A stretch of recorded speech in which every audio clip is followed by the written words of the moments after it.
এই সংবাদ মেল যোগেদি সমূহ অসমবাসীলৈ মই ইংৰাজী নৱবৰ্ষৰ শুভেচ্ছা জ্ঞাপন কৰিছোঁ। আৰু আজি ইংৰাজী নতুন বছৰৰ প্ৰথম দিনটোত যি এটা পৰম্পৰা থাকে যে নতুন বছৰত আমি কেনেদৰে নিজৰ ভৱিষ্যলৈ পৰিকল্পনা কৰিছোঁ, সেই অংশলৈ সেই বিষয়লৈ কিছু কথা আজি অসমবাসীলৈ আমি জনাবলৈ বিচাৰোঁ। সকলোৱে অৱগত যে অহা এপ্ৰিল মাহত অসমত বিধানসভা নিৰ্বাচন সমাগত, আৰু এই নিৰ্বাচনৰ পিছত আমি সকলোৱে অসমৰ ভিতৰত এখন নতুন অসম আমি চাবলৈ বিচাৰোঁ।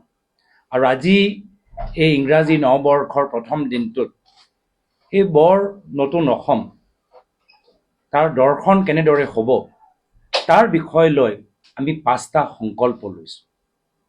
যিদৰে আপোনালোকৰ ৰেজুলেশ্যন থাকে, আমাৰো এই নতুন বৰ অসমৰ 5টা ৰেজুলেশ্যন আমি ল'বলৈ বিচাৰোঁ। প্ৰথম আমাৰ সংকল্প হ'ল শিক্ষা আৰু চিকিৎসা। শিক্ষা আৰু চিকিৎসা এই দুটা বিষয়ত অসমৰ যে আমাৰ ফলাফল যথেষ্ট বেয়া। ভাৰতবৰ্ষৰ নিম্ন 5টা ৰাজ্যৰ ভিতৰত আজি অসম নিজকে চাবলৈ পাইছে। আমাৰ বাবে কিমান লজ্জাজনক কথা। আমাৰ সংকল্প যে এইখন নতুন বৰ অসমত শিক্ষা আৰু চিকিৎসা ক্ষেত্ৰত আমি ভাৰতবৰ্ষৰ শীৰ্ষ 5টা ৰাজ্যত অসমত আমি লৈ যামগৈ। শুনিবলৈ অলপ নতুন যেন লগা নাই? হয়, নতুন নহয়, কিয়নো একেই কথা বৰ্তমান অসম চৰকাৰৰ মুখ্যমন্ত্ৰী হিমন্ত বিশ্ব শৰ্মা ডাঙৰীয়া, যিগৰাকী প্ৰাক্তন শিক্ষামন্ত্ৰী আছিল, প্ৰাক্তন চিকিৎসা মন্ত্ৰী আছিল, স্বাস্থ্যমন্ত্ৰী আছিল, তেওঁ একেখিনি কথা ক'লে, কিন্তু এই ক্ষেত্ৰত তেওঁ বিফল হ'ল। সেইবাবে আমি এই সংকল্প লৈছোঁ যে যি কামত মুখ্যমন্ত্ৰী হিমন্ত বিশ্ব শৰ্মা ডাঙৰীয়া বিফল হ'ল, সেই কামত আমি সকলোৱে মিলি আমি সফলতা লাভ কৰিম। শিক্ষা আৰু স্বাস্থ্য ক্ষেত্ৰত ভাৰতৰ শীৰ্ষ 5টা ৰাজ্যৰ ভিতৰত আমি অসমখন মিলিজুলি আমি লৈ যাম।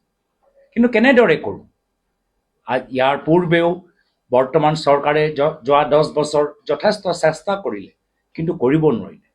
তাৰ মূল কাৰণ হ'ল যে এইখন চৰকাৰ সদায় নিৰ্মাণৰ ওপৰত গুৰুত্ব দিয়ে।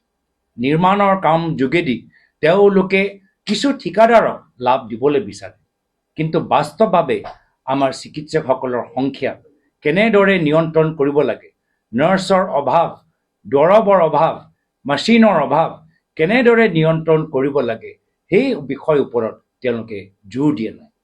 এই বিষয়টো হ'ব আমাৰ দ্বিতীয় সংকল্প, যে চৰকাৰৰ ভিতৰত, চৰকাৰৰ কামৰ ভিতৰত আধুনিকৰণ আনো।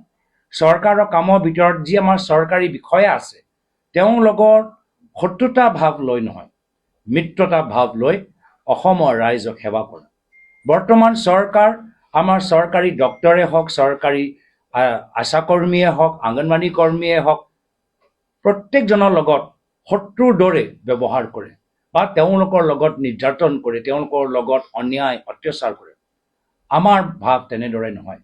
যদি বাস্তৱভাৱে আমি বিচাৰোঁ যে চৰকাৰৰ সুবিধাবোৰ ৰাইজৰ ওচৰত পায়, তেতিয়া চৰকাৰৰ বিষয়াসকলৰ লগত মিত্ৰৰ দৰে, এজন পাৰ্টনাৰ দৰে আমাক কাম কৰিব লাগিব। আৰু সেইকাৰণে আমি টেকন'লজিৰ যোগেদি আমি ৱৰ্কফৰ্চ মেনেজমেণ্ট ওপৰত আমি জোৰ দিম, যে ক'ত অভাৱ আছে, ক'ত দৰৱৰ অভাৱ আছে, ক'ত আমি ডক্তৰ পঠাব পাৰোঁ, কোন অঞ্চলত আমাৰ চিকিৎসাৰ ক্ষেত্ৰত বা শিক্ষাৰ ক্ষেত্ৰত আমি দেখা পাইছোঁ যে ডাটা চাই আমি গম পাইছোঁ যে ইমান ফলাফল ভাল নহয়।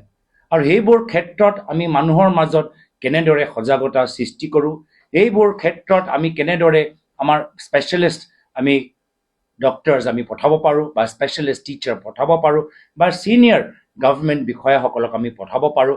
তো ৱৰ্কফৰ্চ মেনেজমেণ্ট আৰু টেকন'লজিৰ যোগেদি আমি আধুনিকৰণ নিজৰ চৰকাৰী কামৰ ভিতৰত আনিবলৈ বিচাৰিম।